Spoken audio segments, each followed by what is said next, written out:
So hello and welcome. Today we are looking at Affinity Designer for iPad. If you don't know me, I'm Elaine Giles, a long-time trainer, podcast host and inveterate geek, and my YouTube channel is where you will find tricks, tips and full training sessions for a huge range of apps. Obviously, not a live stream tonight though, but never mind, we've got it covered. So, Affinity Designer for iPad, not been out long, about 2 and a bit weeks.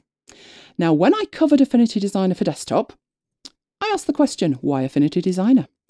Well, all the reasons that you would use the desktop version, still the same, but now you have an iPad version too.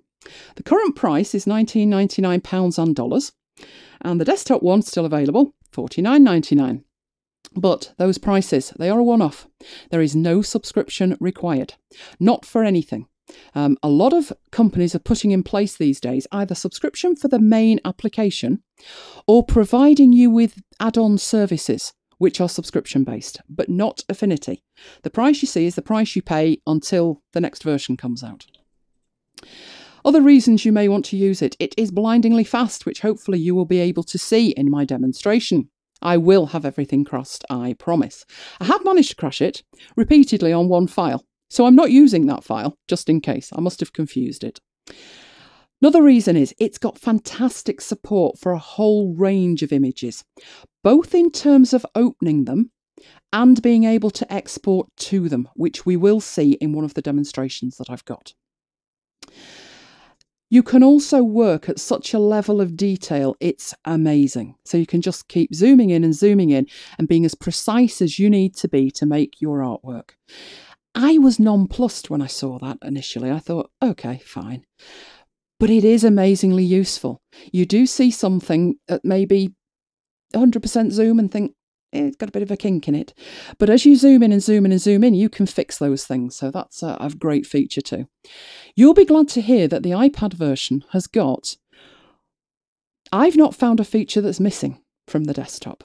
So that's how wide the range of features are. It is amazing. And it's part of Affinity's ecosystem. There is Affinity Designer for Mac and Windows and iPad. There is Affinity Photo for Mac and Windows and iPad. And before the end of this month, there will be Affinity Publisher for desktop. It's going to be available in beta. So all the details about Affinity you will find at affinity.serif.com.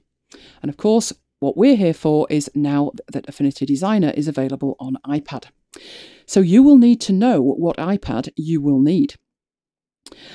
It's important it's available on iPad because you will be able to use your pencil, and the pencil works fantastically with it. You'll see me using the pencil in 2 ways tonight, and you really will see it, she said hopefully, because I've got my webcam on, so you'll be able to actually see it. In terms of the hardware that is supported, or what you will need to be able to use this, you will need a minimum of an iPad Air 2.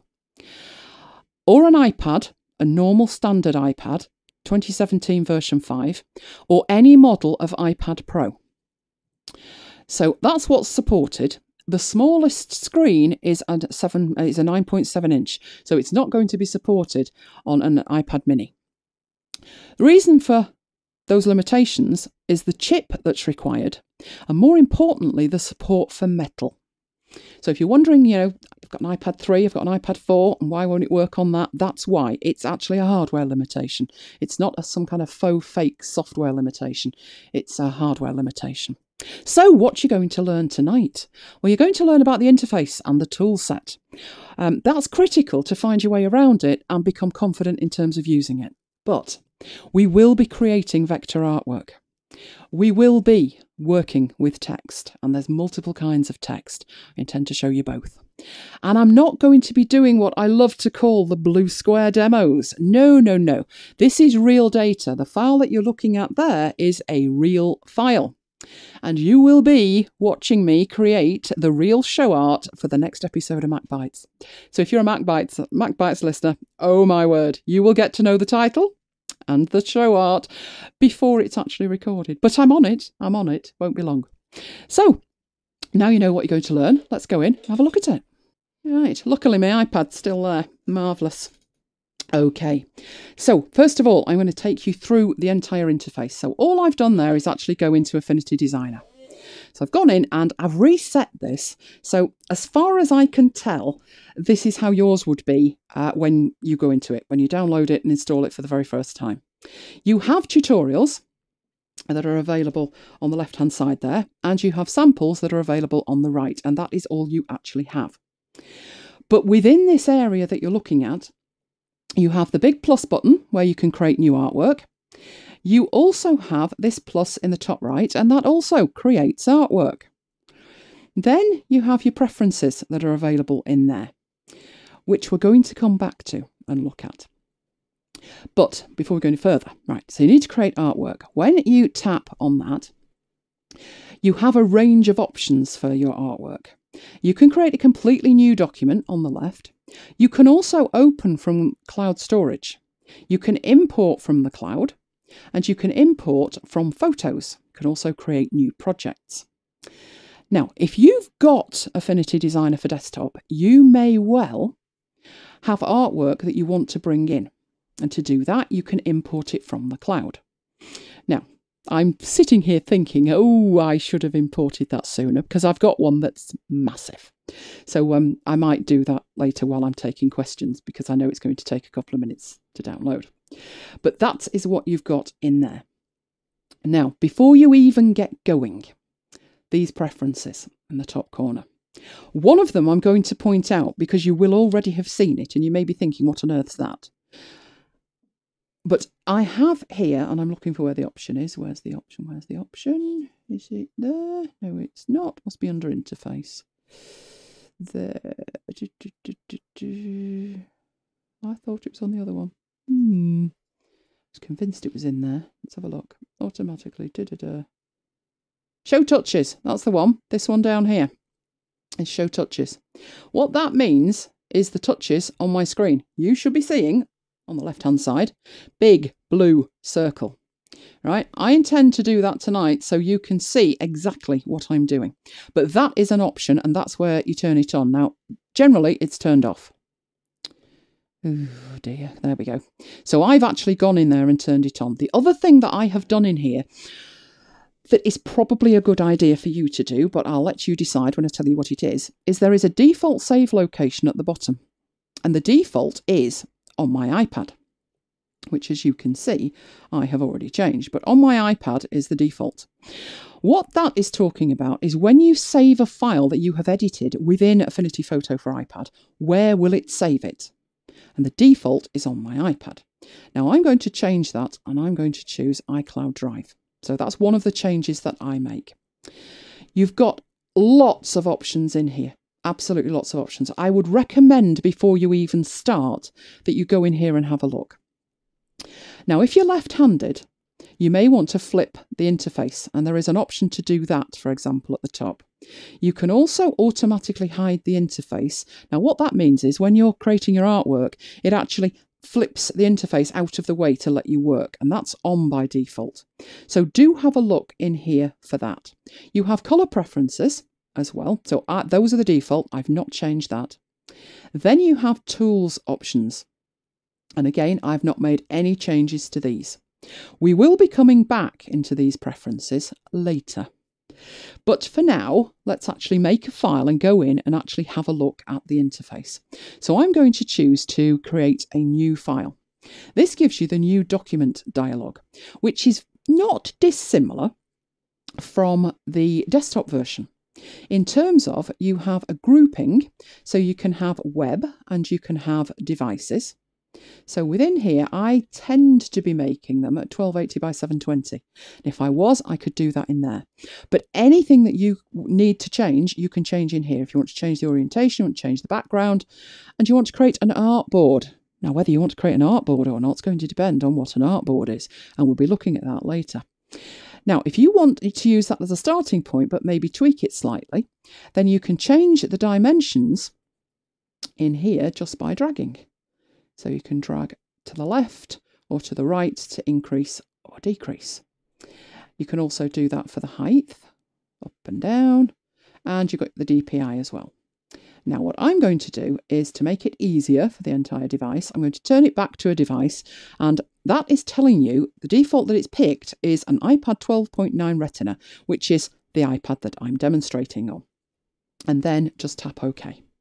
And it will then open up the interface, which I'm making sure that you can see that. A little bit dark, but it'll be all right.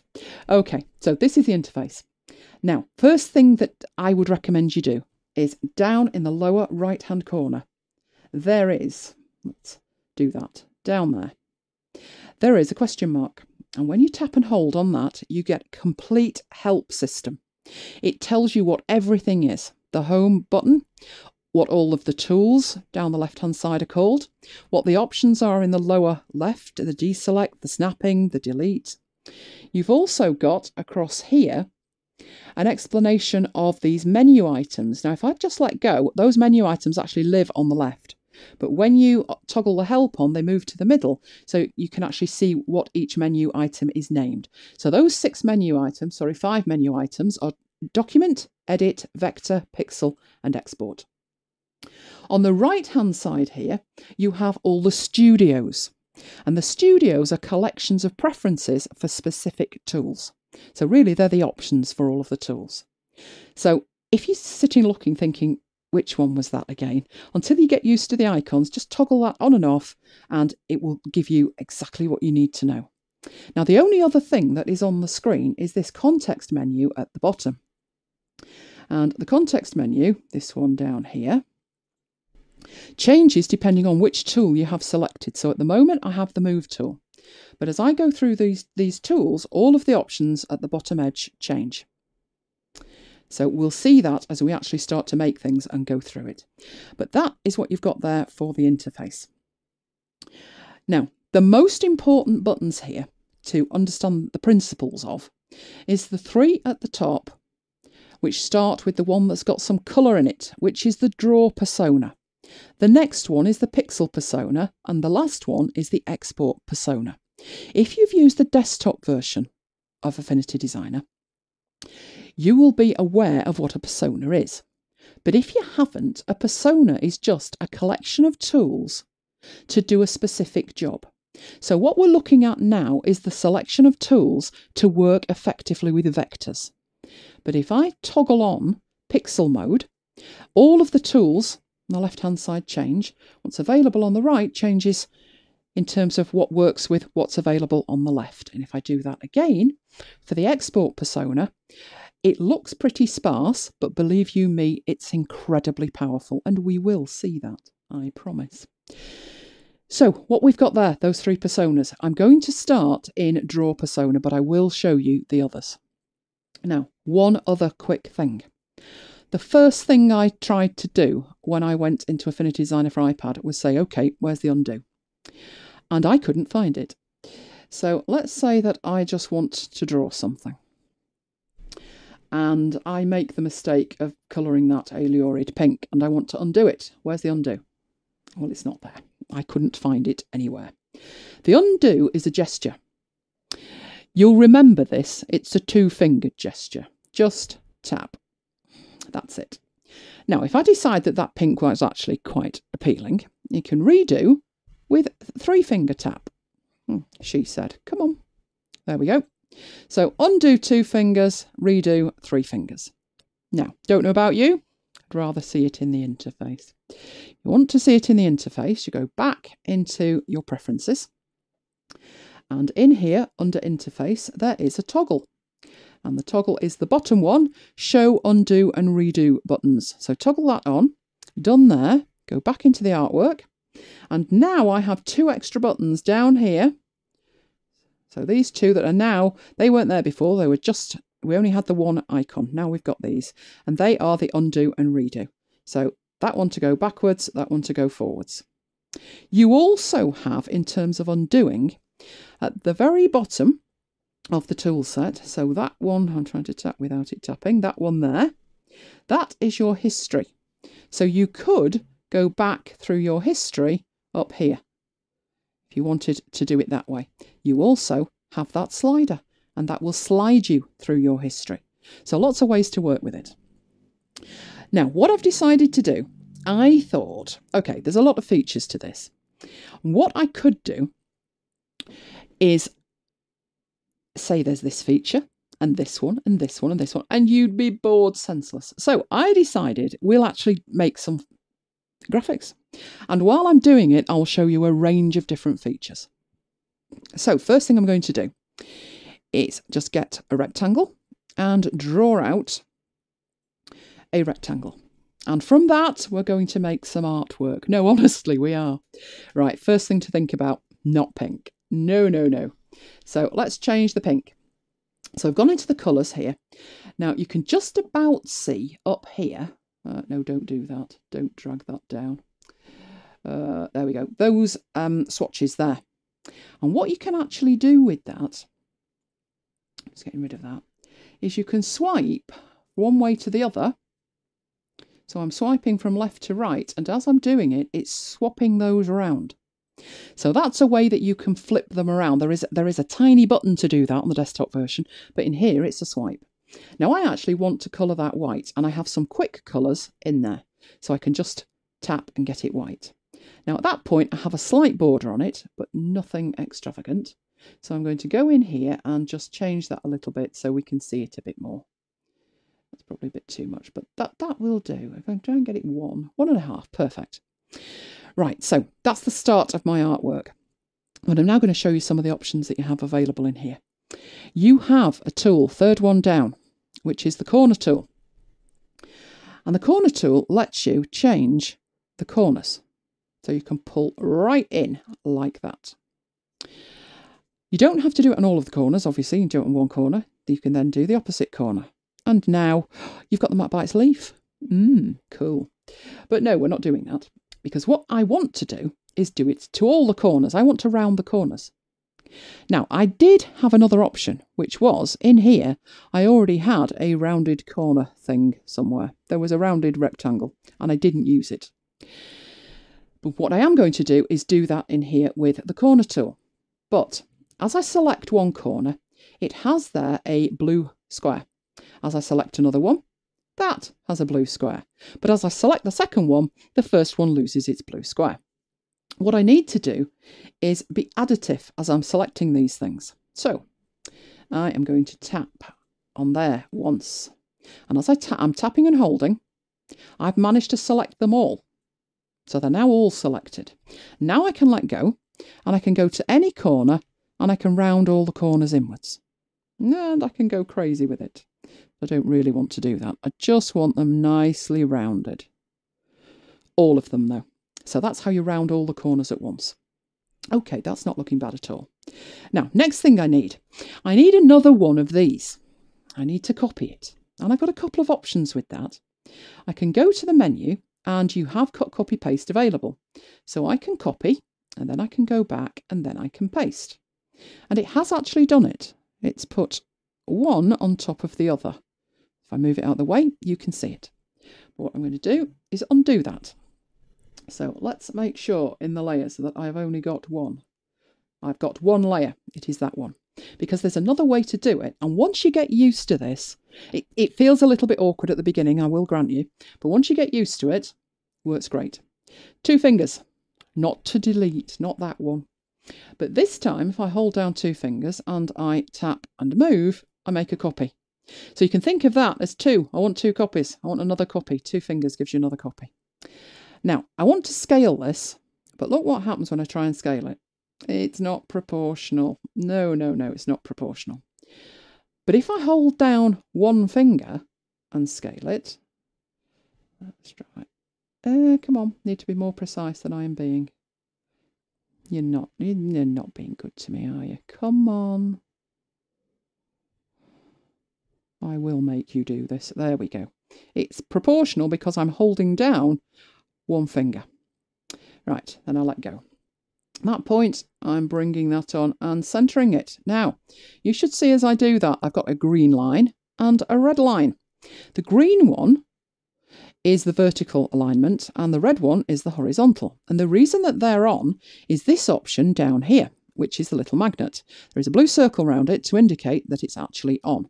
If I turn that off and I try moving this, I don't get any help aligning it at all. And believe me, it's not good. So I always tend to have that turned on. I can't think of an occasion where I don't have that turned on. Right, not looking too bad. I'm only apart from the fact it's a little bit on the big side. So I'm going to take it down. There we go. That wasn't in the centre. You moved on me. You moved again. Right, there we go.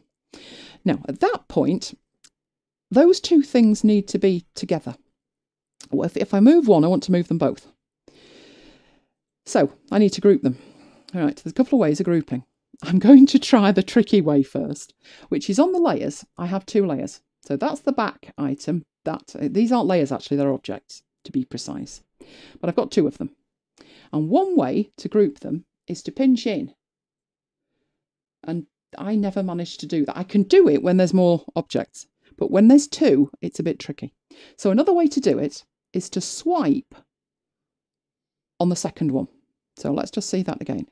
Tap to select the first one, swipe to select the second one, and tap to group them. And now my two objects are together, which means move one, move them all.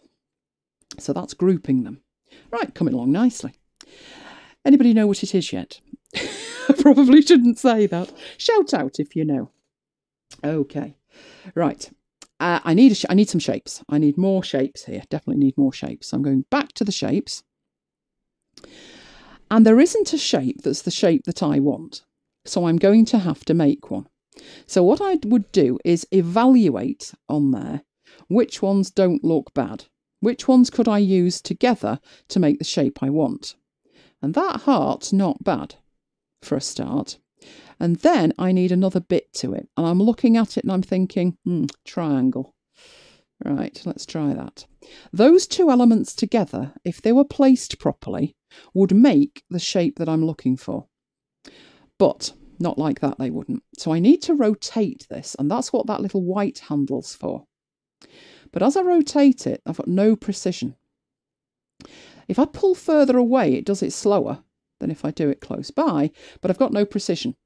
Single tap again, and now it's snapping round. And I can be sure that that is right. Next bit, I need to move that into place. I'm sure you've twigged what it is by now. I now need to select both of those. So I need to tap and hold, and then I've selected the pair of them. Now I need those to be treated as one object. And looking at them, they don't actually look lined up properly. So what I'm going to do to make sure they are is open the Transform Studio, which has alignment options. And I'm going to tap that one, which just moved the bottom bit a tiny fraction. That's all I need. Right, so I need these two to be one object. Now you've seen me group the two objects in the background, but that's not enough. These need to be one object. And you have options to do that. You have what's called geometry. You may have heard of this as Boolean operations or Boolean ops. I need to add the two shapes together. There are actually 5 Boolean operations. There's add, subtract, intersect, divide and combine.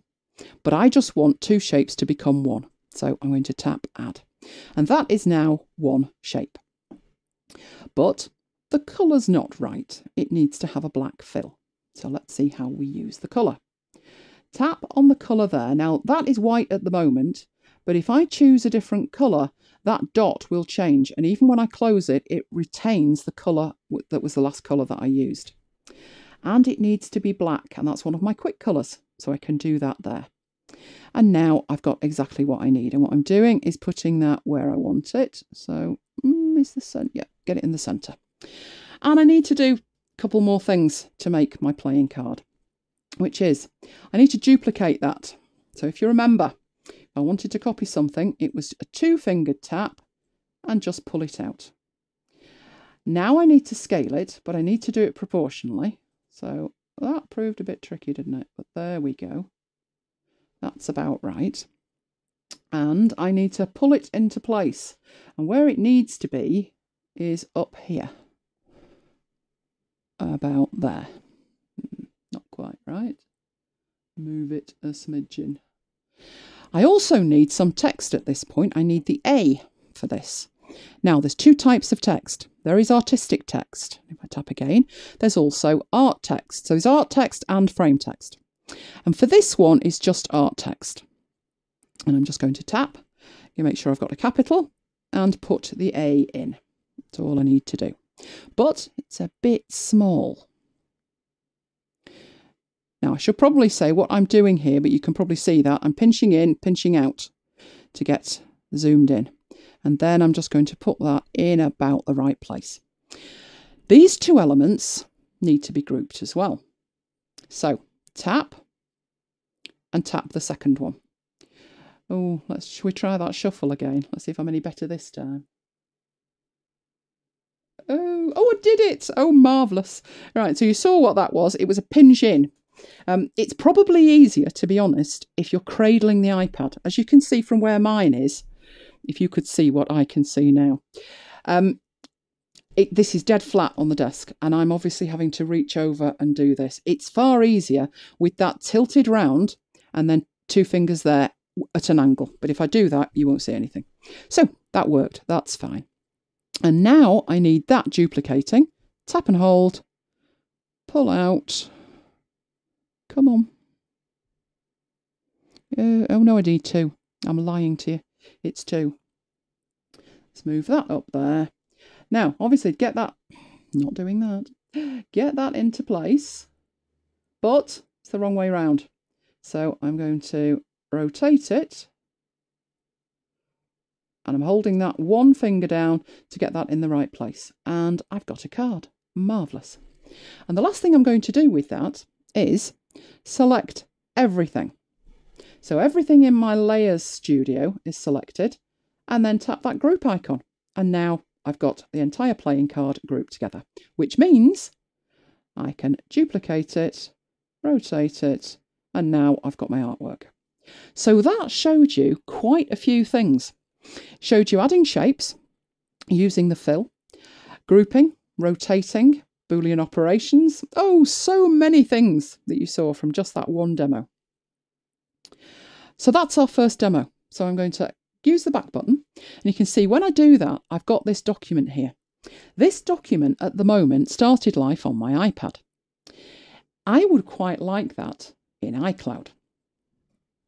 And to do that, because I've already set that as my default storage, iCloud Drive as my default storage, when I tap on the burger menu, I've got a few options. One would be to rename. So that's always a good thing so you know what your artwork is. So I'll put cards. Having done that, the next thing, back to the burger, and this time hit save. If you're quick, you'll notice that in the middle, it said iCloud Drive. It was saving it to iCloud Drive. So a copy of that is now saved in the cloud for safe working. Right, next thing I'm going to do. I am going to get new artwork, but this time I'm going to import it from the photos. I should caveat this with, I am no expert when it comes to drawing, but there's my boy. Okay, and I'd quite like a vector version of my boy. Isn't he gorgeous? Right. So what I'm going to show you is just how great the vector tools are. Now, before I start doing anything on there, right, in fact, we'll use this bit over here to show that. First thing to be aware of, it's imported that pixel layer, but it's locked it. So any changes I make won't be destructive to that image. Now, everybody has heard of the pen tool. The pen tool when it comes to vector, where you tap and then you tap somewhere else. And you do that, and no one knows how it works properly. You know, if I tap here and I pull round, oh, all kinds of things work. Tell me in the chat, anybody who is with that? I never was. What I taught myself to do was very, very roughly draw stuff out and fix it later. And how you do that, let's get rid of that and go back to this one. Not very helpful that that's black, is it? Let's be clever with it. Let's go and make it. I usually make it a pinky purple colour so I can see it. Right, what you can do with the pen tool, either you'll be an absolute whiz with it, in which case, congratulations, I'm not. Or you can edit it in post, which is what the node tool is for. So these are very angular at the moment, which is fine if you want them angular. But if you don't, you can change the type on the context menu at the bottom. So I can change all these nasty angles to be rather smooth. And then I can use the handles to smooth them even more. And just drag them around. I can add extra points. I can change the points that are there. Fantastic. And the chances of me drawing anything that looks remotely like a dog are slim to non-existent. So, while that's grand, let's try another way. So we'll delete all of that. Out of there and delete. Right, let's get back to my boy. Right, I would like something vectorish that vaguely resembles the shape of him. And that is where the pencil tool comes in, which is up here. Now, I'm going to leave it at pink, and let's have a look how big that is. Not bad. We could probably do making it a smidgen bigger. Not quite that big. That'll do nicely. Right, what this one will do for you is allow you to actually draw. But there are things you can do to make it even better. So, I will start up here. And I'm just doing this. Let me just check that it's not set. It's not set. Awesome. Right, one option I've got is to just start drawing. Just going round and drawing. And it's not going to be bad, but it's not going to be brilliant either. So, round his furry mane, up that way, round his ear and back again. Not bad, but not great. All right, let's have an actual look at it. Turn that off. Well, it's not bad. At least you can see it's got 2 ears, but it could be Father Christmas. So, not great. It's also, each one of the white things is a node, and you can see that it's not great. I would have to go in and do an awful lot of work in there. So let's get the node tool to try and smooth that out. I'd have to be pulling it up, pulling it in, moving these points, just to try and get a very nice curve on it. So it's not bad, but it's not great. So let's delete that. Same tool, pencil tool. Where's my pencil tool? There we go, pencil tool. If you tap this little tiny triangle, it is tiny. It's there. You tap that, there's no stabilizer on that at the moment. But you can add one of 2 types of stabilizer. The rope stabilizer or the window stabilizer. Now the rope one's very interesting. The rope one actually works great. I'll show you what it does. As I start to draw, it pulls behind it. It's actually pulling behind it, and it's much smoother. If we look at that compared to the last one, it's got a lovely smooth curve to it. This one might have some possibilities. So let's zoom out again, see what we can do with that. So do bear with me. You can see as I move my hand over, I'm leaning on stuff that I shouldn't be. I need to be in midair. I need to cradle this, and I can't at the moment, so it'll just have to do. But I'll start on his ear. And now I'm actually using, and the pencil's given up on me, for crying out loud. Good job, I have a second pencil. You going to draw for me? Oh, you are. Jolly good. Brilliant. Right. Never let it be said I have too much kit. Right, so I'm dragging upwards and I'm going round it. Coming down, and now I want his fur. So I'm bringing that in. This time I've got great curves. Great curves. Now, warning, it's not going to be good as I go round this corner because my hand's in the wrong place. But I'll do what I can. And I'm trying to keep to the edge there. Then round his ear. Missed a little bit there, but never mind. And join. Oh, it didn't join up. Right, so what I will do with that is I will fix that up here. Let's have a look. Close. There we go. It's closed. So what I've got there, let's go back to the layers. Turn off the background. Much improved. Much improved. Turn it back on. And actually show you something else now, which is around the eyes. We've looked at drawing. So I can use that and not that bit there, that bit there. Can get that on the eye there, drag it back round. Not bad. But it's very solid. The line is solid all the way along. But you can tweak your lines. So in here you have this pressure command. And as you do that, it actually changes the line. So let's have a look how that actually works. To do that, I'm just going to draw a line. That line is the same width all along, but this pressure option in here lets you change that. So I'm going to add a point in the middle. There's now a blue point in the middle. And when I pull that down, the start of the line is much narrower. If I pull the end of the line down, the end of the line is much narrower. You can add as many points as you like and go crazy with this. So let's add some points and make it crazy. Get the idea? The left is the start of the line, right is the end of the line, and the other bits and pieces here are what is happening in the middle. And I can delete those points as I go. So that's not actually a bad way of doing it. And you can move this over to kind of tail it off, but I'm going to leave it in the middle. And what I'm going to do is get rid of that and get rid of that and try and do it again by putting one in the middle, dropping this down at this end, dropping it down at that end, and trying that. So pulling round, back over there, and that is much better. Much better. It's much more realistic. Had beautiful almond eyes, did my boy. So pulling it round and back up there. So you can either do that at the point you create it, or you can do it after in post. And just so he doesn't look odd when I turn it off, I'm going to use same settings. Just go around here. I'm being incredibly rough. He's not going to be happy with me. He'd tell me you look much more beautiful than that. Now he looks like the Joker, but never mind. And just do the nose there. Okay, so hopefully he's starting to look like a vector samoid. Let's add the ears in and go back to the layers and toggle off the background layer. That's a smiling samoid.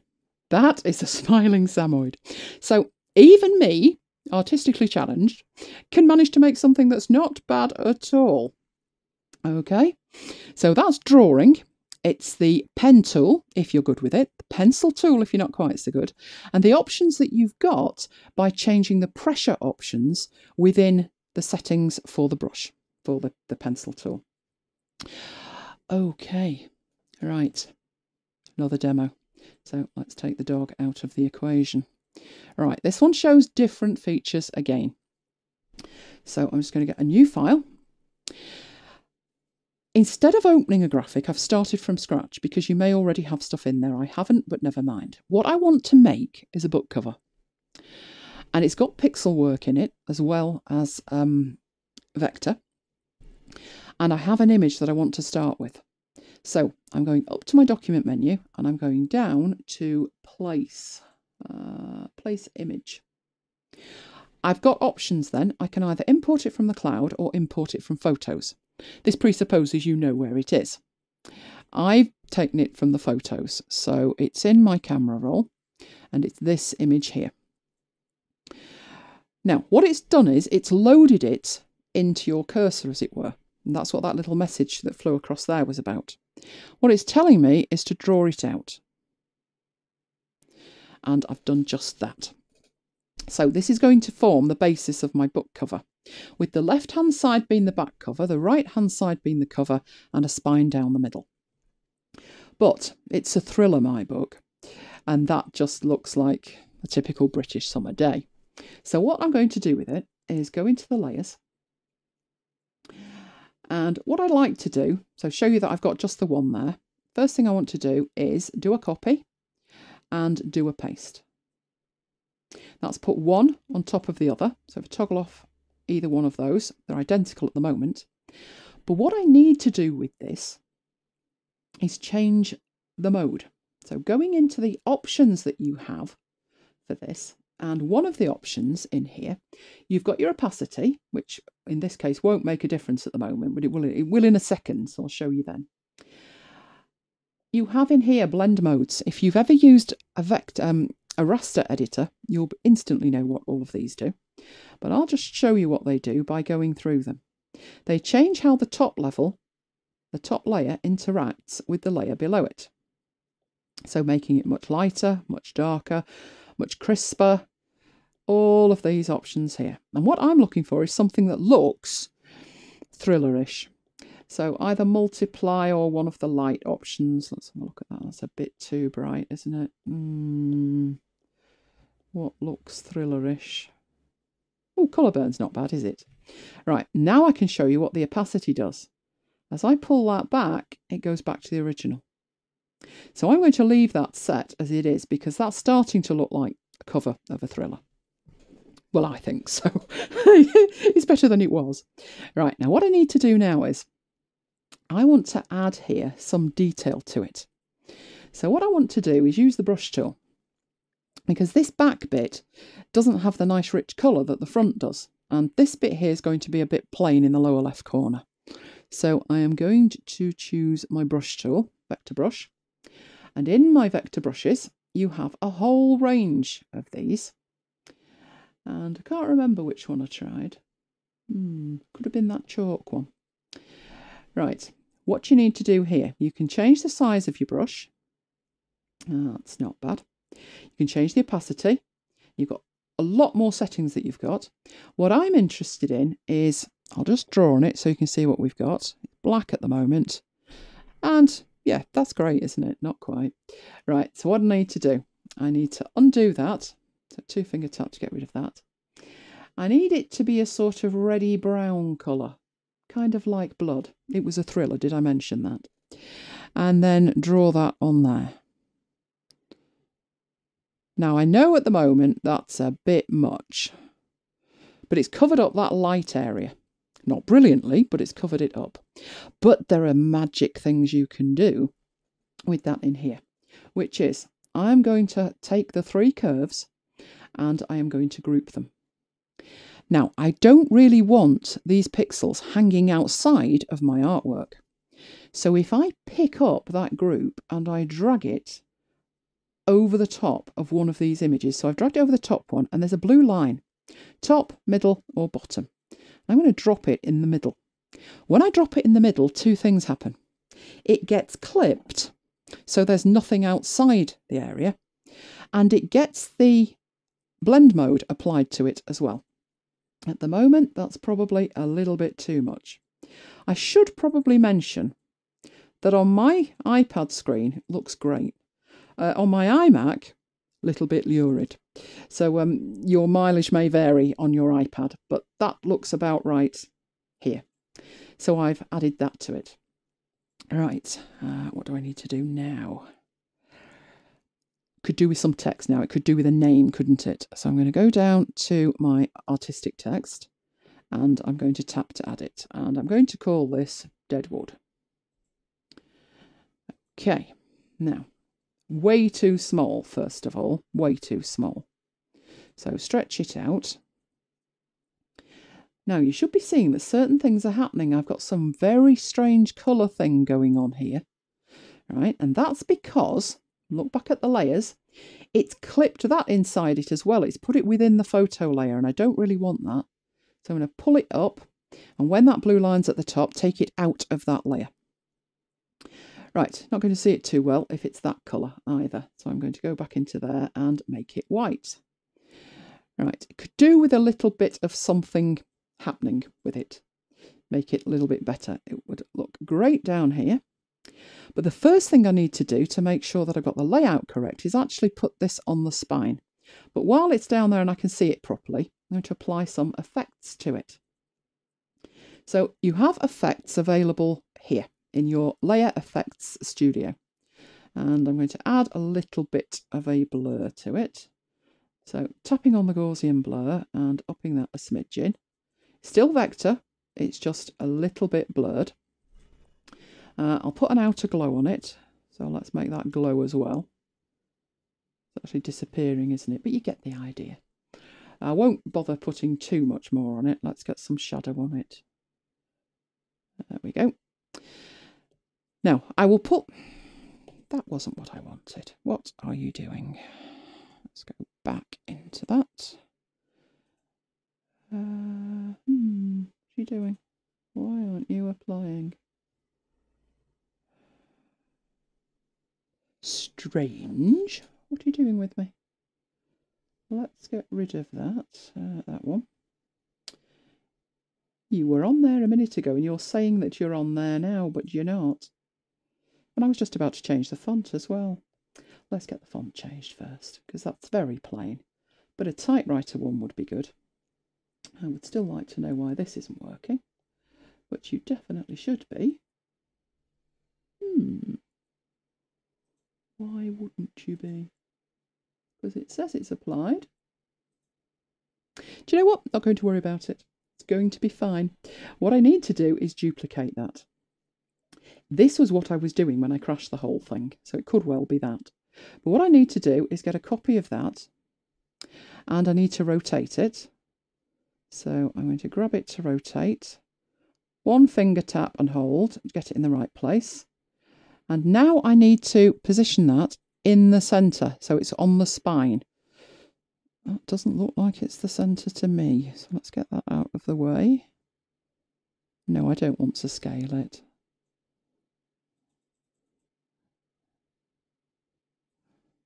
Ah, I see what its problem is. Right, it is actually right.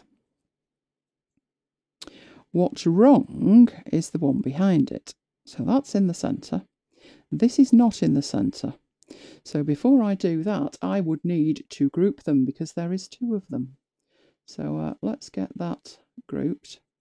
And then let's move that to the centre. That is perfect. Let's get this one where it needs to be down there.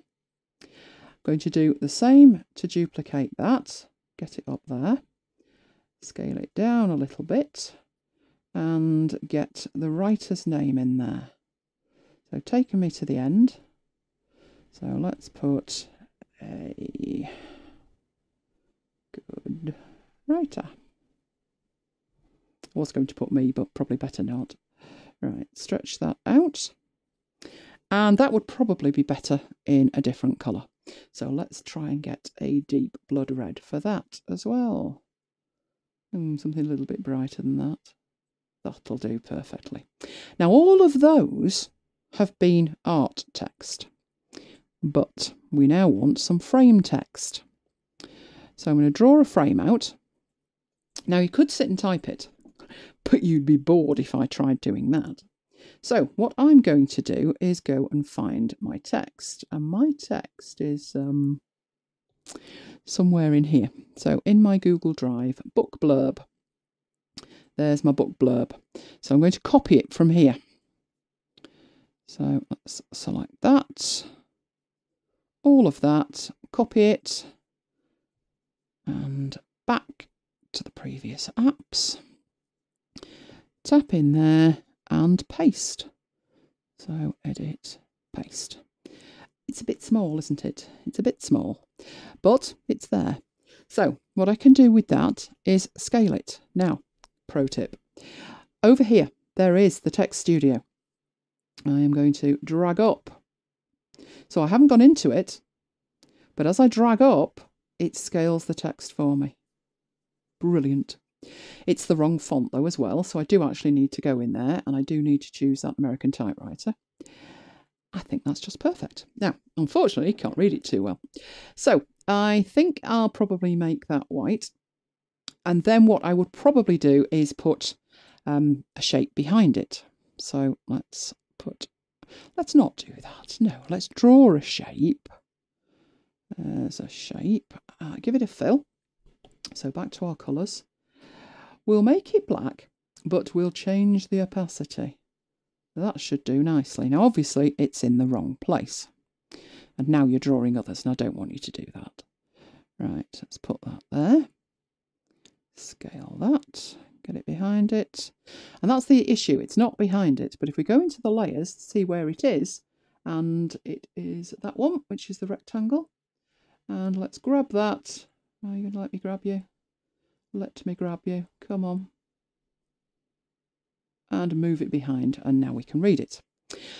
But there is a trick with this text, which I'd like to show you, which is, at the moment, the text is running outside of the box because this is the corners there, particularly this one. This is the lower corner of that box. And as I do this with the lower corner, it scales. But the inside one lets me flow it. So there is a distinction between what this one on the inside and this one on the outside actually does. So that one will let me flow it. The other one actually scales the box. Not bad at all. So I have my book cover. There we go. So that showed you quite a lot. Showed you importing the images in terms of placing an image, text, art text, frame text, effects, pixels. We put some pixels in there, and blend modes. So quite a lot. Now, next thing I'm going to do. I should have done this first. So I'm going to take some questions while it does this. But what I'm going to do is I need to import from the cloud. So I'm going up to iCloud Drive. And don't do this to me. Oh, there we go. There's iCloud Drive. Yeah, don't be worried then. Right, so I'm going to go to Affinity Designer. And these are my Affinity Designer files. And somewhere in here, there is my file. That's the one. This is my demo file. But this is a real file. Oh, awesome. That was fast. Wow. Right, this is my real file that I use for what we're in the middle of. Literally, bang in the middle of the Mac Bytes 10. It's been a while. Right, I make artwork for every podcast that we do. And we're in the middle of doing 10 shows about the 10 years that we've been podcasting, which is now almost 11, but let's not split hairs. And this is how I do it. I need 3 different sizes of each one, hence the layout for the 10 in the middle, and then the ones hanging off the side. This file is 352 meg. The Mac isn't pleased with it, so I had wonders about how the iPad would handle it, and the answer to that was absolutely fantastically. It's as smooth as anything. But as I zoom in, we see problems. I would not have used that font. It would have looked like that. This one, half of it's okay, other half not quite so much. These are all right. And these numbers here, not brilliant. So I will explain to you what the problem is. The problem is the fonts that I have used are not available. And the reason that these are working is because I've converted them to be vector curves. And I did that in case, the artwork was finished. And if I don't have access to the font I need in the future, the artwork will still work. And with these, I clearly didn't. And this put me off using the iPad version. I thought, well, that's not going to work, is it? Because I use really weird fonts. Fear not, they thought of that. So let's just go back to those preferences. There were 5 options at the top. Let's go for the last one. I have not installed any fonts here, but I could have done. So tap the cloud icon, and I have actually put my fonts in iCloud Drive. And I'm looking for them. Come on, I'm sure they were in my demo data, fonts. And here are some fonts. Now, the ones that I actually use a lot are the first 2.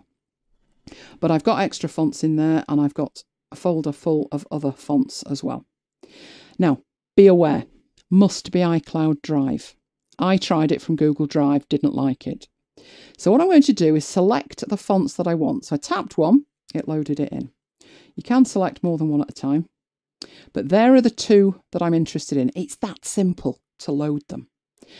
Be aware, if you have Affinity Photo, it loads them into both. Brilliant. So let's go back into my file. And now all is well.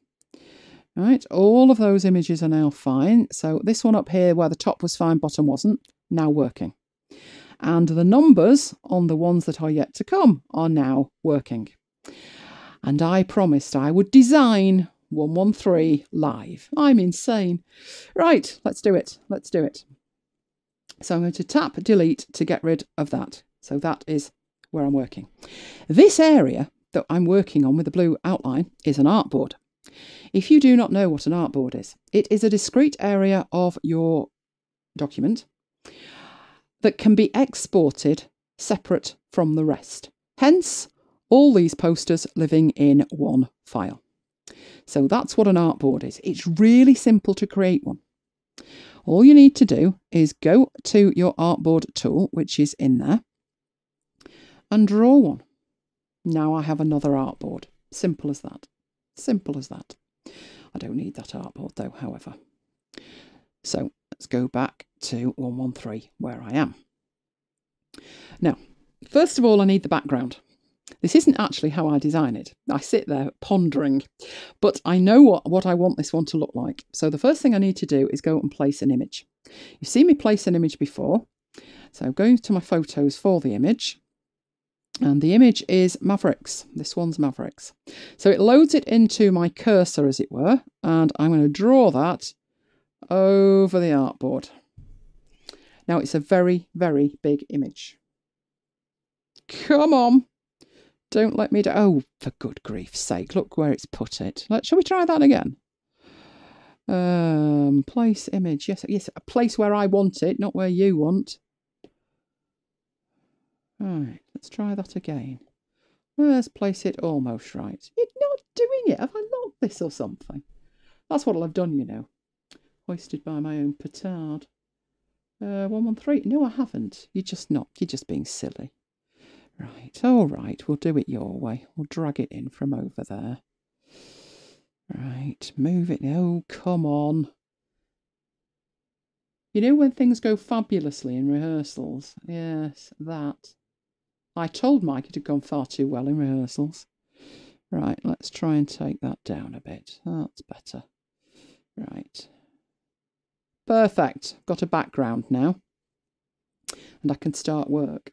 Right, I need to add something else to that. Okay, I'm just having a look where I am up here. I'm there. So I need to add something else to that. So I'm going back, and what I'll do this time is come out of it, and I need to go and get it. And I think I left this in the cloud. So I'm going to go up to the cloud, and where's my data gone? No, not in the search. Right, in Affinity Designer. And I need by date. And there it is. This is the artwork I need to copy. I need Top Gun. So I've opened it up, gone to the document, go into there and copy. Go back out, go into my other file and just paste it in. So paste. And it's put it in the right place. I'm glad it's come round to my way of thinking. Right, so getting there. Right, a couple of other things that I need to do. I need to put some text on it. That's part of the title of the show. Top Gun in the first 2 words. Right. Need to add some text. So, get the text tool. It's artistic text I need, so the art text tool. And typing in. First word is meets. Way too big. So let's go deal with that. Scale that down a bit. Move it into place. It should be, if you're with us live, type in what you think Top Gun's going to meet. And I'm just going to rotate that. That's far too big. Take it down, take it down. Ooh. And move it. That's better. Right, Top Gun meets. What does Top Gun meet? Well, brace yourselves. Right, more artistic text. Top Gun meets Dead-Eye Dick. It's a story and a half. Honestly, it is. You need to listen to the show. You will need to listen to the show. Right, let's move that and get that into place. That's a bit too big. I want that centred across the bottom. Perfect. Apart from the fact that the meats is a bit big. So I'll take the meats down inside. That's fine. Also think a bit too much yellow. So I'm going to make the meats a different colour. Let's make that an orange. Not on the outside. That's fine. On the inside. Perfect. Okay. This is how a Matt Bites poster comes to life. Now, 2 things missing. Which means that might need to move up a bit, make room for it. No, don't resize it. There we go. Just a minute.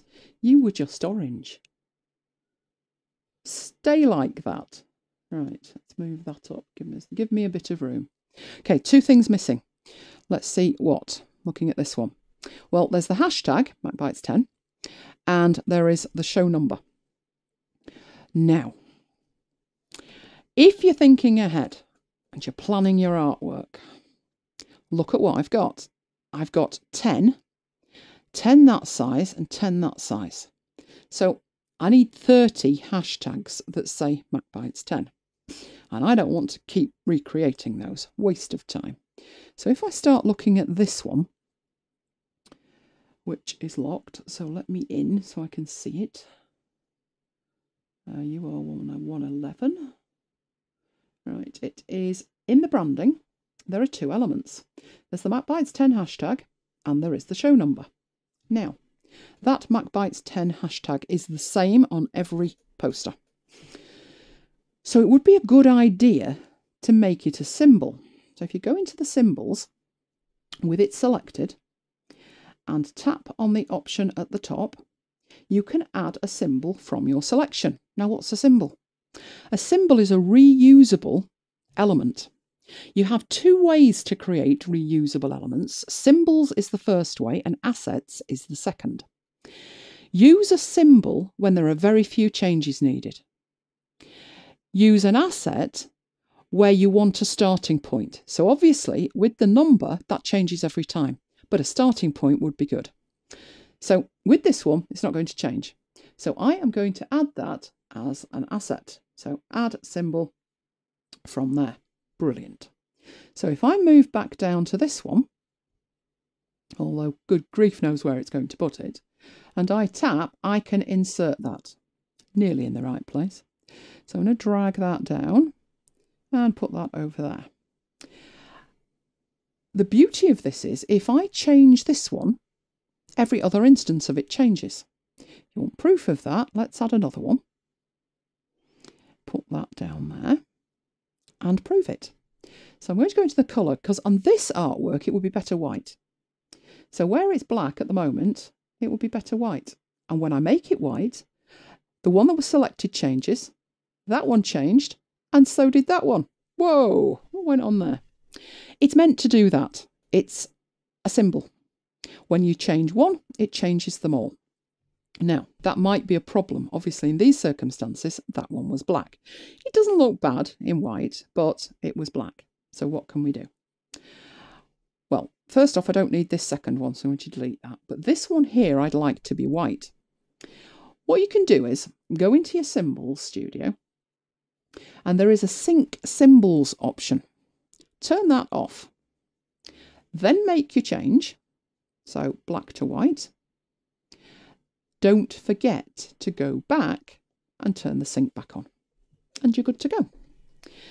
If you make any changes to the content of that, so say we actually stagger to the MacBites20, if you change one, you'll change them all. So that's symbols. But there's also another thing, which is the assets.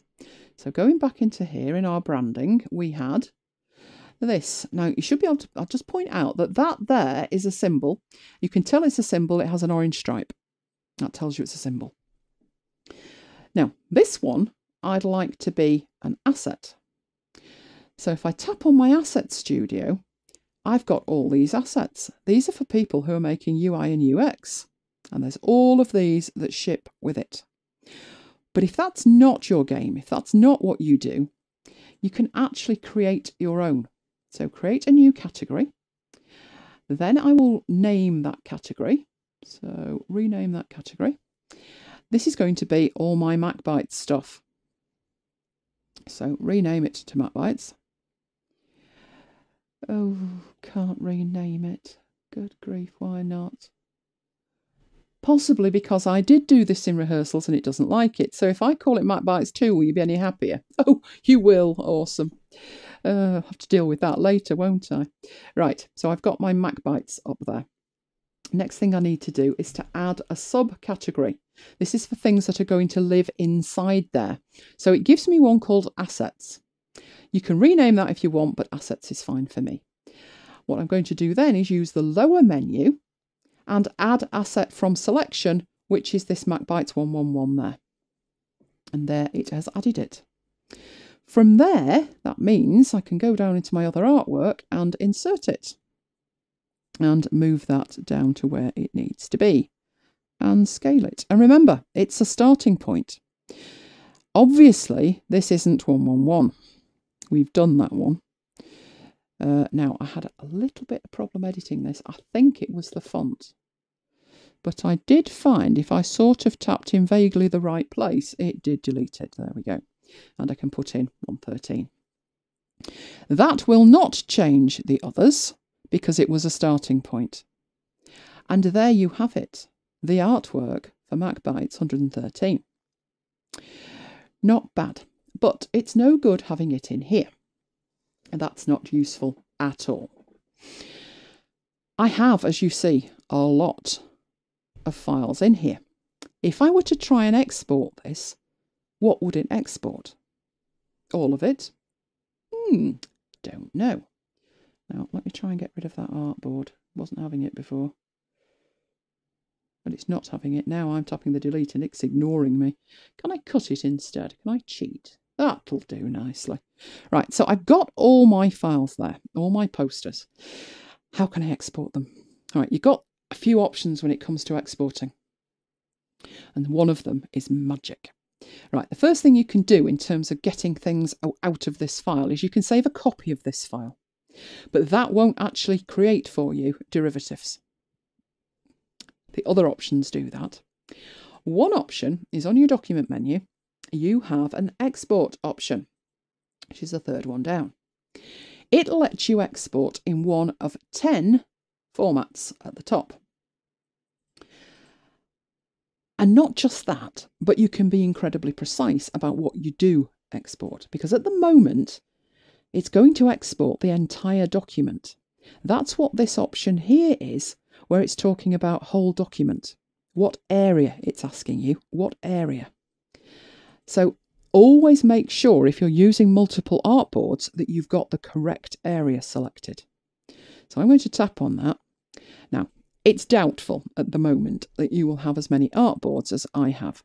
But if we just scroll through these, I have 3 artboards for each poster because there are 3 sizes. Obviously, in here, that's going to give me a problem because I can't tell which is which. I would guesstimate that it's working from the top down. So if I want the 16 by 9, it'll be the top one of each group of 3. But obviously, I wanted 113, so let's hope that's the right 113. And with that, I can then export it in certain file formats. And this one that's selected is a PNG. I'm going to go for it and see if it's right. And just tap OK. And it's going to say, where do I want it? And I'm going to say iCloud. And I'll put it in my demo data and tap Add. Hopefully it's done it. If it's the wrong one, I'm going to end up with a white screen. So let's have a look what's in my files. In my iCloud drive. In my demo data. Oh, did I guess right? Doesn't look like it, does it? So my guesstimate was wrong. Not to worry. Okay, that would have worked, obviously, if I had known which was which. There's a better way to do it. But let's try again. Let's try. Maybe it's the other way round. The other way round. So excellent. What I should do, you know, that will work, is in my whole document. Now you're not lighting up for me, are you? Come on. You're not letting me pick anything in my whole document. What's the matter with you? It's thinking about it, I think. Because I need to choose an area, and it's not letting me choose an area. Not helpful. Let's go out of that and see why not. Let's select one of the ones that's got more than that on it. And that way I can't be wrong, can I? Let's try 109. Where's 109?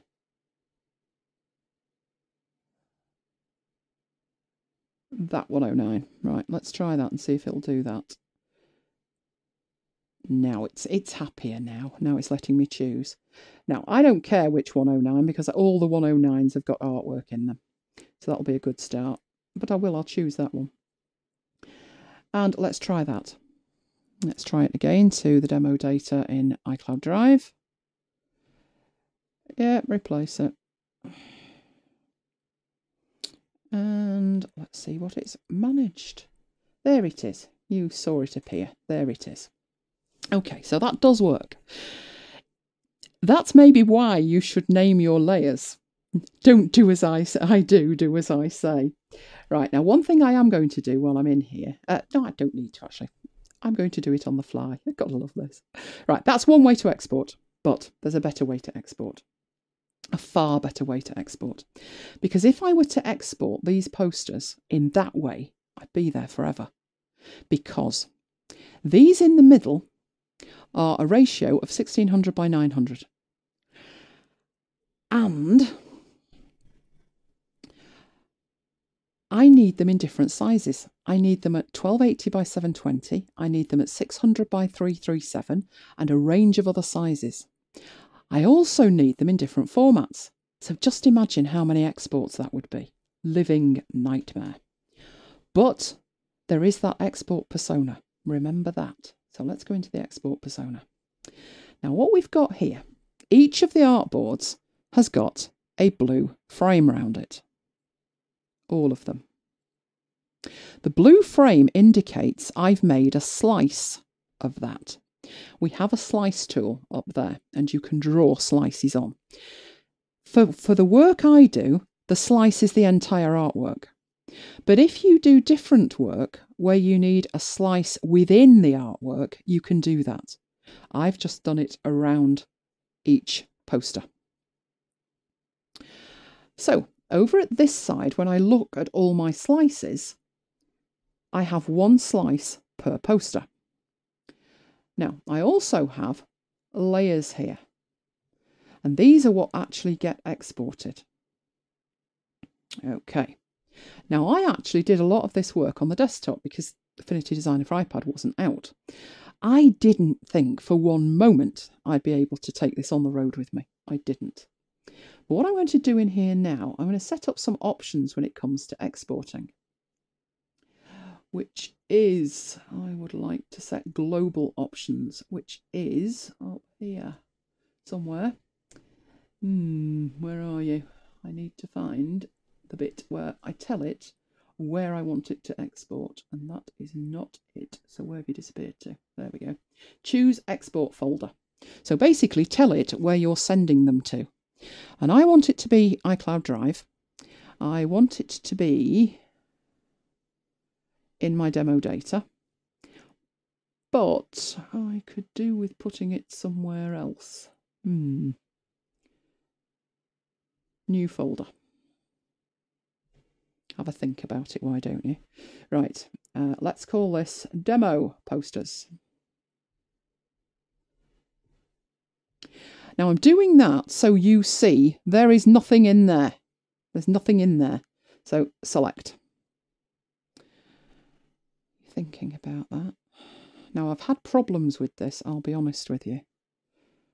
What I actually wanted to see was I need to select Demo Posters and then open. Not done, open. Hopefully that has sorted it out. Now, all of these have got settings in there, and I would like to export the lot all at once. And that's what this Export All button is for. If you don't want to export them all, if you just want that show art that I've done, that 113, you can just tap that. And it says, currently being exported, and it disappeared. Okay, fair enough. Can we see that? What I'm going to do is drag on my Files app, and I'm going to go in there, and there is the artwork I've just exported.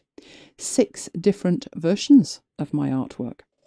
Now, the reason there is 6 different versions when there is one poster is that I've configured my export to export one piece of artwork in 2 different formats at 3 different sizes.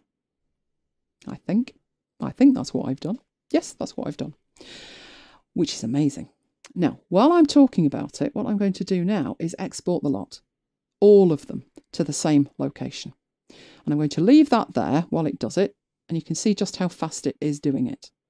And I can scroll up and down while it's doing it, and you can actually see them coming in. This window is not part of Affinity Designer. This is the Files app in float over mode. And that's it. It's as fast as that, and it's done the entire lot. And that is why, although you have export options straight from the app, that export persona is so much more powerful. So if I get rid of that, come on, where you go? No, all right, let's take you the other way. Right, and go into there. No, I want you full screen now. Stop playing. There they all are. So let's have a look at the one, these here. Fantastic. And that's a full quality one. And there it is. There is the artwork for the show. Okay. All right. There's my iPad. Let's get rid of my iPad. And get back up here. Awesome. So let's have a recap. Right. It's available right now and it's $19.99. As I've said, there are two versions now, desktop version for Windows and Mac and the iPad version. You can get all the details that you need to know from affinity.serif.com. If you are interested in more detail and you want to read stories from, I nearly said developers then, designers who are using Affinity Designer, there is a book available. It is written for the desktop version, but you've seen the fidelity between the desktop version and the mobile version is nothing short of amazing. So there's some good stuff in that book, and you can transfer it across in terms of knowledge transfer.